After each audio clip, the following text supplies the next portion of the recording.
એક્વાટિક્સ ચેમ્પિયનશિપનું આયોજન મંત્રી હર્ષ સંઘવી દ્વારા જર્સીનું અનાવરણ। ગાંધીનગર ખાતે રાજ્યના રમતગમત મંત્રી હર્ષ સંઘવી 11મી એશિયન એક્વાટિક્સ ચેમ્પિયનશિપ અમદાવાદ 2025 માટેની સત્તાવાર જર્સી અને વેબસાઇટનું અનાવરણ કર્યું હતું। આ પ્રતિષ્ઠિત આંતરરાષ્ટ્રીય સ્પર્ધા ભારતમાં પ્રથમ વખત યોજાઈ રહી છે અને તેનું આયોજન સ્વિમિંગ ફેડરેશન ઓફ ઇન્ડિયા દ્વારા કરવામાં આવ્યું છે।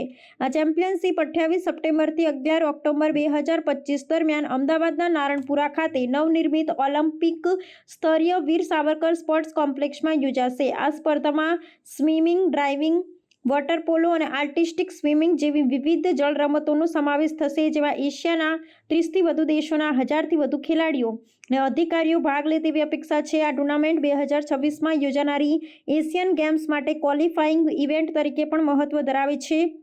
જર્સી અનાવરણ પ્રસંગે હર્ષ સંઘવીએ જણાવ્યું કે ગુજરાત આંતરરાષ્ટ્રીય સ્તરની રમતગમત સ્પર્ધાઓ માટે એક પ્રમુખ કેન્દ્ર તરીકે ઉભરી રહ્યું છે અને આ આયોજન 2036 ઓલિમ્પિક્સની યજમાની માટેની ગુજરાતની મહત્વાકાંક્ષાને વધુ મજબૂત બનાવશે। આ કાર્યક્રમમાં અર્જુન એવોર્ડ વિજેતા અને ઓલિમ્પિયન સાજન પ્રકાશ તથા શ્રી હરિ નટરાજ જેવા નામાંકિત તરવૈયાઓ પણ ઉપસ્થિત રહ્યા હતા। गुजरात के युवाओं की ओर से आप सबको अभिनंदन देना चाहता हूं कि आप सबने अलग अलग टूर्नामेंट्स में भारत का झंडा और शान से लहराया है और मेरे गुजरात के सभी नौजवान आने वाले एक महीने आपकी ट्रेनिंग एवं ये एशियन चैंपियनशिप के दरमियान आप सबको देख के और प्रेरणा प्राप्त करेंगे और गुजरात से भी कई अच्छे स्विमर्स हम आने वाले दिन में आपकी टीम के अंदर कैसे पहुंचा पाए उसके लिए हम लोग काम आगे बढ़ा रहे हैं।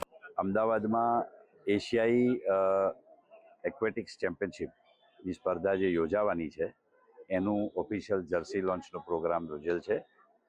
આ ચેમ્પિયનશિપમાં 28 સપ્ટેમ્બરથી 12 ઓક્ટોબર સુધી એક્વેટિક્સની 4 સ્પર્ધાઓ સ્વિમિંગ, ડાઇવિંગ, વોટર પોલો અને આર્ટિસ્ટિક સ્વિમિંગની કોમ્પિટિશન્સ થશે, જેની અંદર 28 એશિયાના કન્ટ્રીઝથી 900 જેવા ખેલાડી અને 300થી 400 જેવા અલગ અલગ ઓફિશિયલ્સ, કોચિસ વગેરે પાર્ટિસિપેટ કરશે।